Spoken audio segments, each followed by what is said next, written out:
लेकर आई हूँ आपके लिए कैरेमल खीर की एक ज़बरदस्त और यूनिक रेसिपी। ये देखें गाइस, ये सारा सामान मैंने निकाल के रखा हुआ है। ये देखें, मैंने 3 किलो दूध लिया है। ये लिए मैंने 1 कप चीनी और ये मैंने आधे पाव से थोड़ा से कम है चावल है, ये मैंने भिगो दिए थे, इनको पीस लिया है मैंने। ये मैंने पिसा हुआ खोपरा लिया है, पिस्ते, बादाम और थोड़ा सा मैंने खोया लिया है। ये चीनी लिए मैंने 4 टेबल स्पून चीनी मैंने अलग ली है, ये देखें ये वाली। ये मैं इसका कैरेमल बनाऊंगी। चलें रेसिपी स्टार्ट करते हैं।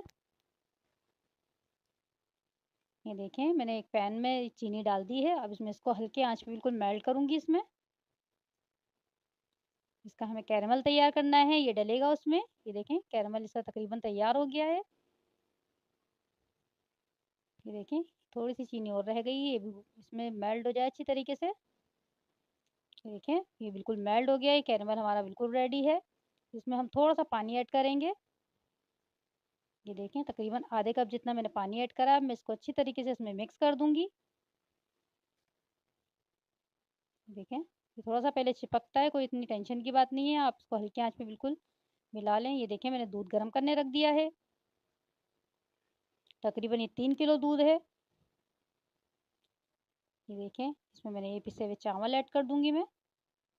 ये सारे चावल मुझे इसमें ऐड करने हैं और इसको मुझे पकाना है जब तक कि चावल गल ना जाए। गाइस, ये बहुत ही मज़ेदार बनती है, आप इसको ज़रूर ट्राई करिएगा। ये देखें, ये पकने स्टार्ट हो गए हैं चावल। ये चावल पकने में टाइम लगेगा अभी। तकरीबन आधा घंटा हमें हल्की आंच पे इसको पकाना है ताकि दूध भी थोड़ा सा कम हो जाए इसमें। ये देखें,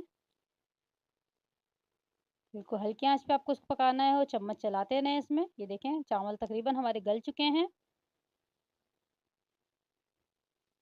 ये अब मैं इसमें चीनी ऐड कर दूंगी। चीनी के साथ हमें इसको पकाना है अभी। आप इसको ज़रूर ट्राई करिएगा और मुझे बताइएगा ज़रूर कि आपको मेरी रेसिपी कैसी लगी। मेरे चैनल को सब्सक्राइब करें, मेरी वीडियो पसंद आती तो लाइक करें, शेयर करें। ये देखिए, जो मैंने कैरेमल तैयार किया था वो मैं इसमें ऐड कर दूंगी। चीनी आप कम या ज़्यादा कर सकते हैं अपने टेस्ट के हिसाब से। ये देखें, अब हमें इतनी देर इसको पकाना है कि इसमें गाढ़ापन आ जाए। इतना देर पकाना है हमें इसे। वो बहुत तेज़ आंच पे नहीं पकाइएगा इसको, हल्की आंच पे। जितनी हल्की आंच पे बनेगी उतनी ही मज़े की होगी ये देखें, गाढ़ापन आ गया है खीर में हमारी।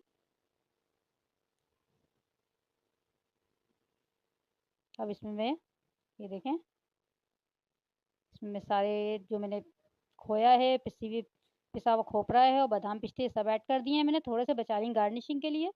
बाकी सब मैंने इसमें ऐड कर दिए हैं। और खीर हमारी तकरीबन तैयार है, क्योंकि ठंडी होकर भी थोड़ी सी गाढ़ी हो जाएगी। ये देखें, माशाल्लाह इसकी लुक देखें कितनी ज़बरदस्त लग रही है, कलर देखें इसका। तो ये जायके में इतनी मज़े की होती है, आप इसको ज़रूर ट्राई करिएगा। ये देखें माशाल्लाह इसका फाइनल लुक कितनी ज़बरदस्त और यमी लग रही है ये। आप इसको ज़रूर ट्राई करिएगा। मुझे बताइएगा कि कैसी लगी मेरी रेसिपी। अपना ख्याल रखिएगा, मुझे दुआओं में याद रखिएगा। अल्लाह हाफिज़।